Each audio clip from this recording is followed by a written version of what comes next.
Bismillahirrahmanirrahim. Hər birinizi salamlayıram, dəyərli, gözəl izləyicilərimiz. Bu günləri Həzrət Əli və xanım Fatimə salamullah əleyhanın izdivac günüdür. Bu gün münasibəti ilə hamınızı təbrik edirəm, dəyərli dostlar, dəyərli qardaşlar, dəyərli bacılarımız. Hamınızı təbrik edirəm bu gözəl gün münasibəti ilə. Mən də istədim ki, Həzrət Əli və xanım Fatimə Zəhra haqqında, biraz o haqda söhbət edim. Bir gün Həzrət Əliyə dedilər ki, ya Əli, nə üçün xanım Zəhraya elçi düşmürsən?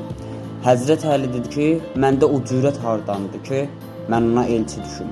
Həzrət Əli deyir, Peyğəmbərin evinə gəldi, utanırdı, danışa bilmirdi. Peyğəmbər dedi, ya Əli, Fatiməyə elçi gəlmişsən, yəni ona görə gəlmişsən. Həzrət Əli başı ilə işarət elədi ki, bəli. Qızı Zəhradan soruşdu.